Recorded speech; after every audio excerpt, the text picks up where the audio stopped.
All right, everybody. What is going on? What's going on? It's been a while. Obviously, for a lot of you, the first time seeing me in about a week, and it almost feels like it's been 2 weeks, but I think it's been officially a little bit less than a week. Um, and a lot of you are probably wondering where I have been at. Well, uh, a lot of you know that I've had some interesting encounters with the cops. And by interesting, I mean my very first encounter as an adult with police was when I was in Greenville, North Carolina, and I was jumped by 6 cops for trying to prevent an altercation from happening. And, you know, to put the icing on the cake, they actually held me down and while a one of the officers used his baton to beat me repeatedly in the face while I was handcuffed and gave me this cap on my front tooth, this one right here. That's a cap. Um I remember when it was snowing one time in Fayetteville, North Carolina, and I was with my sister and I was pulled over, and I was kind of confused as to why, right? Because like you couldn't have been speeding in the snow. This was a lot of snow. This wasn't a little bit.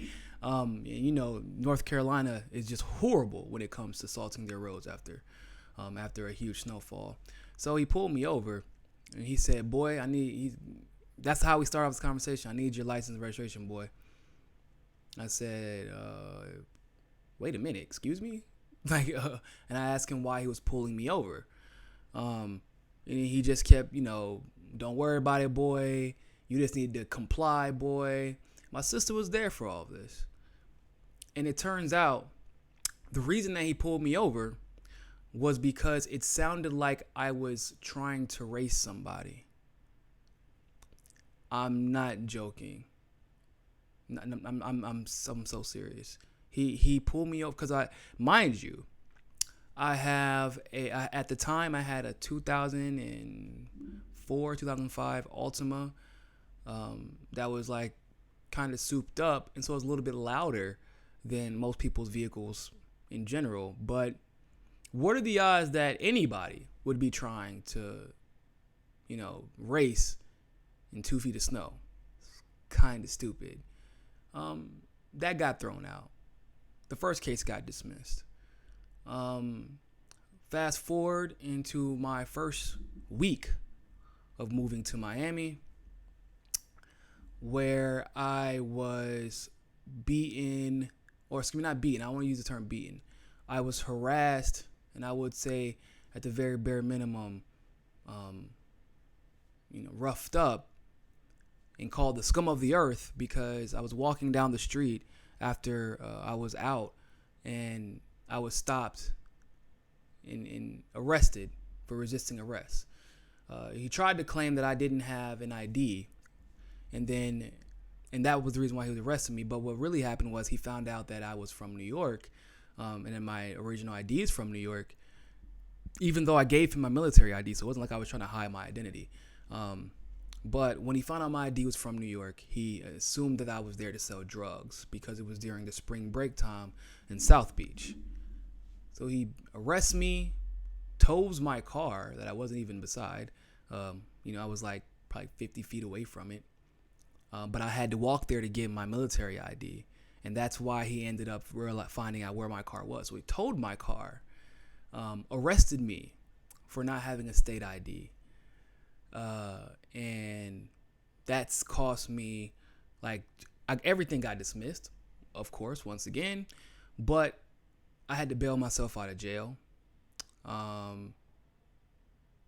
lost the original apartment I was planning on moving into because, one, I missed the appointment, but two, because I had to bail myself out of jail, because I had to pay for all the costs that come with just running into a cop.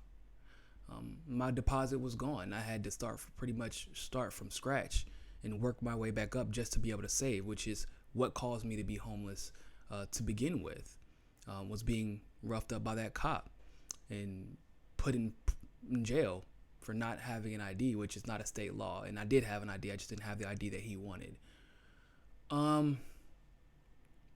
Then a week after that, in Georgia, I had a gun pulled out on me because I was speeding. And when I asked to see the scanner, because I knew I wasn't speeding, I was on cruise control. He just outed me because of my car. And then he got aggressive because he saw who was in the vehicle. When I asked to see the police scanner, he put out a gun. Now, I will admit that I promptly responded, if you put your hand on that trigger, you better be prepared to use it, because I've had guns put out on me, I've had batons used on me, and there's no, people say, oh, well, if you comply, you won't get shot. That's not true. It's really not. If they're going to shoot you, they made up in their mind whether or not they're going to shoot you the moment they put their hand on that gun. The only reason that he probably did not pull the trigger was because I mentioned that I was a vet, and his partner had heard, or his senior had heard me say it. All of a sudden, everybody became friendly. You know, they still gave me a ticket that was absurdly expensive and apparently put me on probation, which I wasn't aware of. Then fast forward almost exactly 1 year later, I was in a Burger King trying to stop an altercation between several women. The cops were called on the women, but they ran in and attacked me. Put me in the hospital after dislocating my shoulder and tearing my rotator cuff. I was in the hospital for 2 days. They never asked anybody a single question. I made sure after I was taken to the hospital, did they question anybody? During that altercation, 2 white women actually jumped onto the cops, physically tried to pull them off of me and stop them from doing what they were doing. The cops totally ignored them. My friend, however, who was also black, a little bit darker than I am, asked them why they keep pulling out their guns, and he was arrested immediately.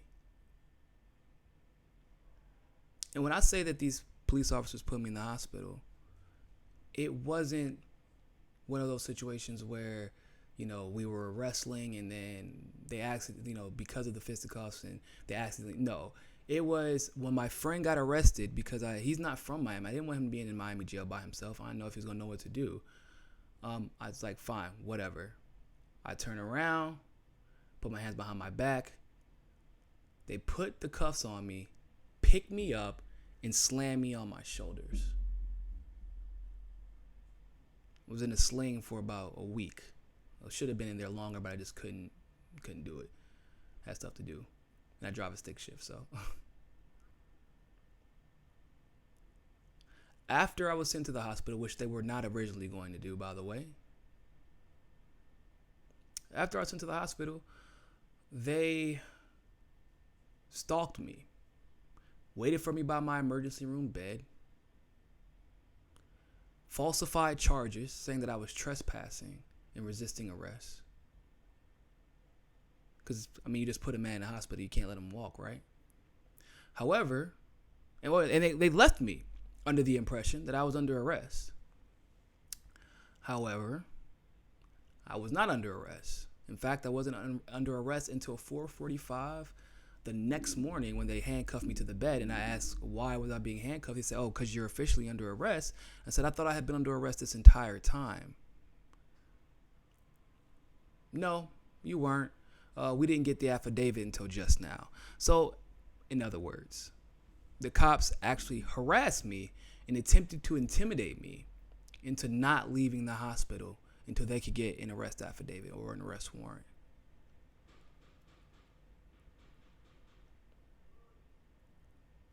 I don't know if you understand the significance of this. I mean, when I tell you that people were being questioned whenever they would come to visit me in my room, like the cops were giving them a hard time. They weren't even trying to let me leave the hospital. until they could get an arrest affidavit. That's called kidnapping. I don't know if you all know, that's called kidnapping. So then a couple of weeks ago, almost exactly a week now, unfortunately, I was in Georgia, and due to circumstance, we were forced to drive. It was my turn, which it was close to the Georgia-Florida border. It was my turn. As soon as I get off the exit ramp, a cop starts following me. Not even 2 minutes. Hadn't even got my mirrors adjusted yet. Followed me for about 8 to 10 miles. Turns on his lights. I was like, oh, he must be after somebody else because he can't be after me.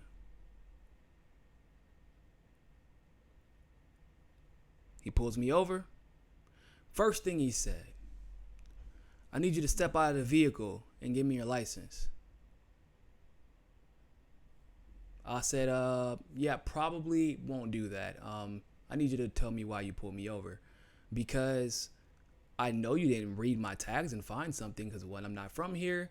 Two, I don't even remember ever being here. But probably most importantly, this is a rental car. So what exactly did you find, or what exactly made you even think that it would be necessary for me to get out the vehicle? When I asked him this, he refused, absolutely refused to answer my question. He said, why did you pull me over? Because it couldn't be for speeding either, because I was doing 65. The speed limit in that area was 70. So it couldn't have been the speed limit either. It was almost like he just was going to say whatever he wanted to say regardless. So when I asked him, why do you think that I should get out this vehicle? Because I said, no disrespect, officer, but I've had way too many encounters with police. And I'm very, very much so aware of my rights. If we have to, have a conversation with your superior about what I do and do not have to do, we can do that. But he's like, well, no, there's a Supreme Court case that says that I can ask anybody to get out of the vehicle when at my discretion. I said, that's not true. What's the name of that Supreme Court case? Obviously he got the wrong one for that excuse. That was not going to be the case. But he lied straight to my face. He lied straight to my face to get me to get out of the vehicle. So eventually I was just like, whatever. Get out the car. He pulls my information. He tells me I have a warrant for a probation violation, which in a city that I've never been to, at least to my knowledge. So when I asked them what the warrant was for or what the probation was for, they couldn't tell me. I just went with them. Because coincidentally, weirdly enough, 2 counties away was where the warrant was. That was the first red flag. I'm like, 2 counties away? What kind of damn coincidence is that? In a podunk country, deep South City in Georgia. Long story short, it was for a speeding ticket. Because I had to make payments on a speeding ticket, I was put on probation. And that meant that I had to take a drug test, apparently, for a speeding ticket. That was over $1,000. $1,000 speeding ticket. Now, in any other state, in order to have something like that, like over $1,000 speeding ticket, it's because you were doing like 30 over and you're losing your license. That wasn't this case. So I was in jail for probation. Now here's the kicker about all of this. They tell me that you can stay till your court date, which would be May 15th. Obviously, wasn't going to do that. Or you can pay this fine, which is peculiar because for probation violation, you can't pay your way out of a probation violation. You have to see the judge or see a probation officer. But this was a different situation.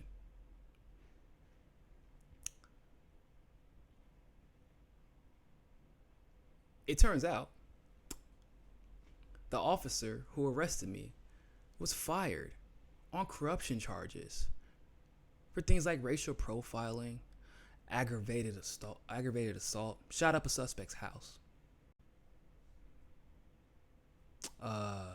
He, I mean, they got the whole police department that he belonged to. Excuse me, the whole sheriff's department. No, Sparks County. So no. Excuse me. The whole county and all the departments in that county are under FBI investigation for over assessing fines, racial profiling, bribery, quid pro quo, all that stuff. It was insane. I've never seen anything like it. Funny enough, the cop who actually took me to jail was friends with my uncle. He was the one who told me about it. He told me, like, who's the one who arrested you? Officer Moore. Officer Moore, he got booted from the force. Then my cellmate was actually the reason that all the corruption came out, because he was the one who brought the cops down, who called out the corrupt cops. And he was telling me all about it. So essentially, they had to let me do the option to pay out and leave, because if I would have had to stay there for too long, I would have raised hell. And they know that. Moral of the story is, in total, I had to pay about $2,500. I think it was a little bit more, but in grand total, I think of just the fines and the fees, it was about $2,500 to get out of there. Obviously, you all know I'm a journalist and a truth teller, so that was it broke my pockets, and then some. A lot of people came together to help me out that day, or that week. I was in jail for 4 days, 3 days, 4 days, something like that.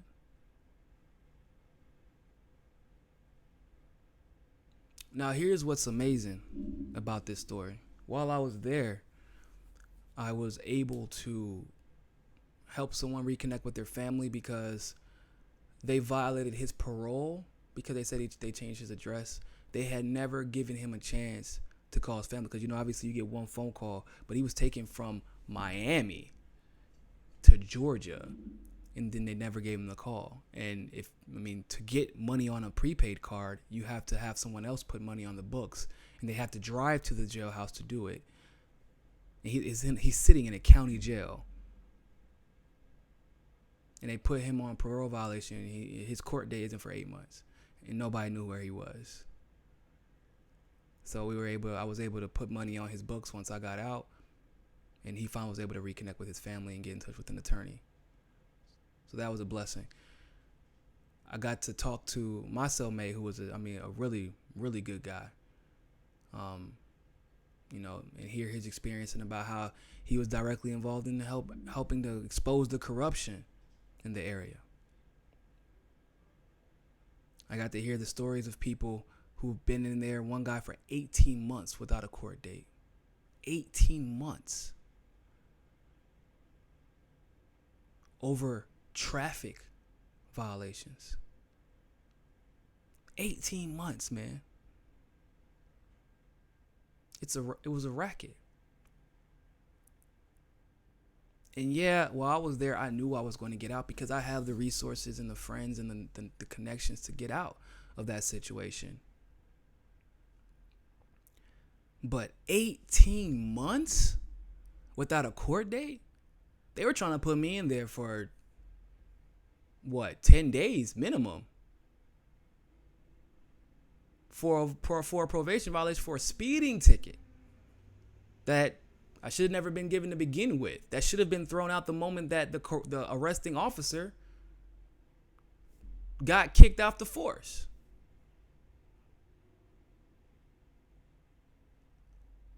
It was heartbreaking. And it was the norm, people. It was the norm. It was normal to them. That community is dominantly white. And yet, the jailhouse was all black men.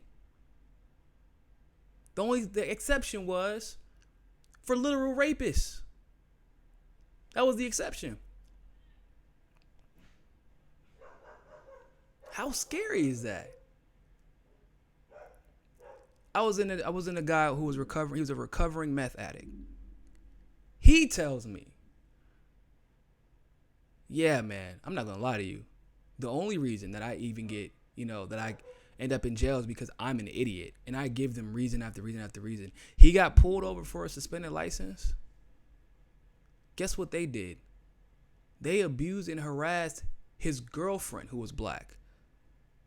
They abused and harassed his girlfriend and his friend, who was black. Didn't put a hand on him until he tried to defend his girlfriend, of course.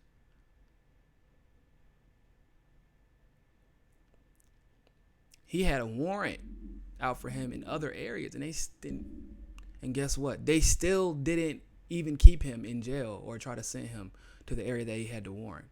He even was like, "Man, I've been arrested for meth. I got felonies and all kinds of stuff, and I never get treated as bad as half of the people in here." That's insane.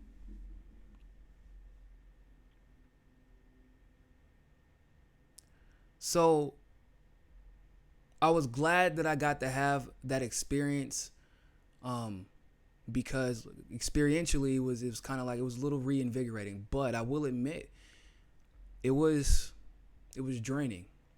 It was emotionally stressful, and frustrating, because it's almost like, no matter, think about it,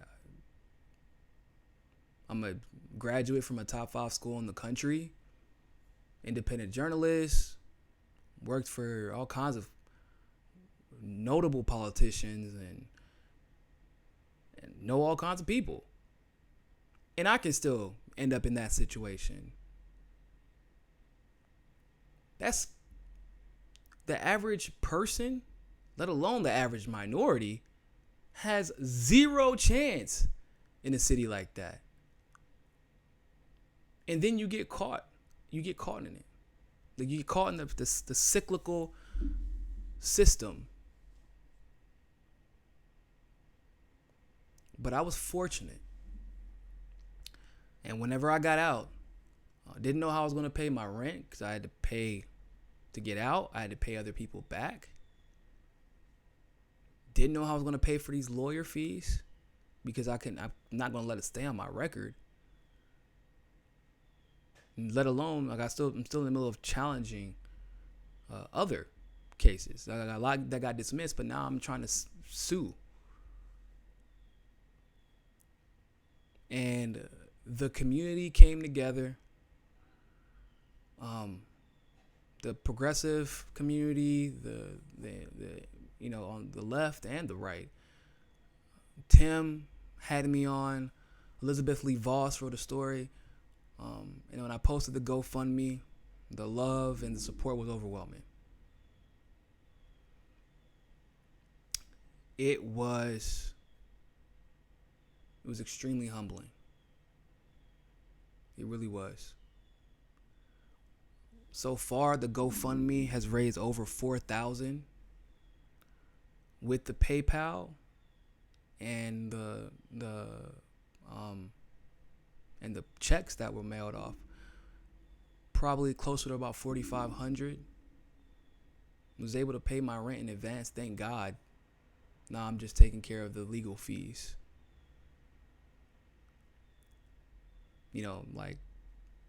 That and paying people back. Because that's the only, my brothers, my family, friends, things like that. And I was very fortunate. And some of you who donated to that GoFundMe, and the link is in the description if you want to contribute. But those of you who donated, thank you so much. From the bottom of my heart.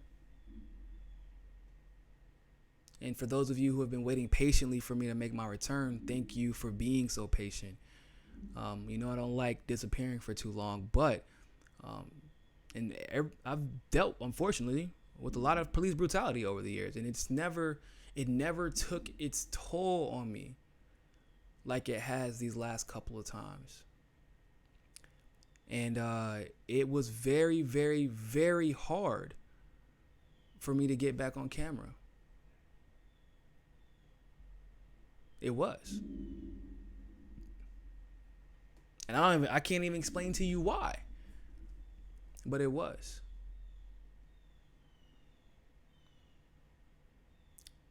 But the community that came together to make sure that I didn't have to quit and go into the corporate world, because that's where I was leaning towards. I'm going to be honest with you, people. I was on the verge, because, that was a huge chunk.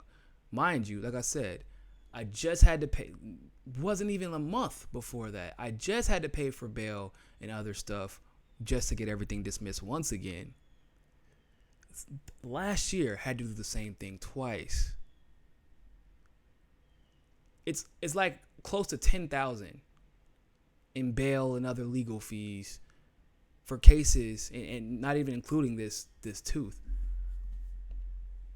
If we want to add up everything, but over the last couple of years, it's been close to $10,000. Not even mentioning time.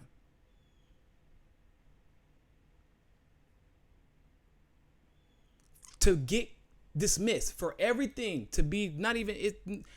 The cases are dismissed. Well, this other one will be dismissed. But every other time that I've been brutalized, harassed, everything gets dismissed because they're fraudulent charges. And it still costs me that much money to be proven, to be told I'm innocent. It even costs to be innocent in this country. Isn't that insane? It costs to be innocent.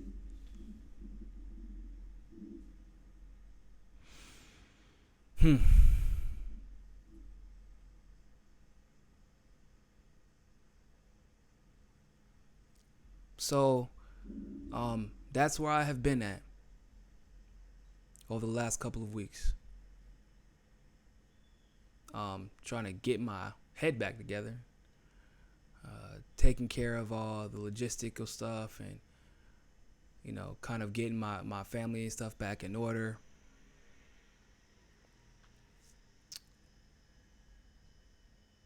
Well, and working on Just Inform. If you have not created your Just Inform profile yet, make sure you go do that. But that's where I've been at. And so we will be back. We will be back. I am back, I should say. Oh, man. So thank you all so much for being, so supportive of this entire situation. Like I said, for those of you who want to donate to the GoFundMe, you can do so. There's a link in the description. There is a link to the PayPal in the description as well. And hey, we're back on schedule. I will be back for my radio show tomorrow, 7 p.m. Eastern Standard to 9 p.m. for Mikasa Sukasa. And I will be regularly reporting, except for I'm going to likely be switching to a live stream format, nightly live stream format, with some breaking news updates in between, but mostly it will be a nightly live stream format for an hour. I'm going to probably do it about 8 o'clock, roughly 8 o'clock every weeknight. And except for Tuesday I have to have an appointment, but Monday and then for the rest of the week I will be doing nightly, kind of like a news roundup, if you will, to cover all the breaking news and all the analysis and all that good stuff. So I hope to see you there. I'm happy to be back. I definitely missed you all. Thank you once again to everybody who supported, who shared. It's been shared like close to 300 times on Facebook, that retweeted, more than 300 times on Twitter, something like that. The article that Elizabeth Lee Voss did went viral also. So I mean, like I said, the love and support has been absolutely outstanding. It's been amazing and it's been humbling. But if you have not, go to Justin Forum. I have a live stream in about 15 minutes where I'm going to be breaking down the platform, welcoming everybody on, and telling you where we are going from here. So, a matter of fact, I'm going to type in the comment section. Give me a second. I got you.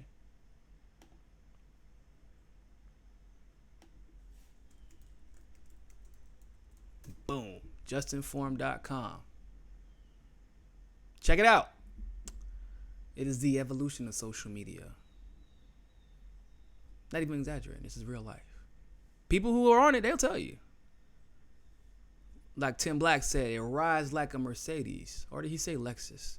It was one of the two. I hope it was Lexus because Mercedes do break down quite often. Anyway, thank you all so much for tuning in. And always remember, more than anything else, no matter how much life tries to pull you and polarize you, make sure you find your balance. Peace.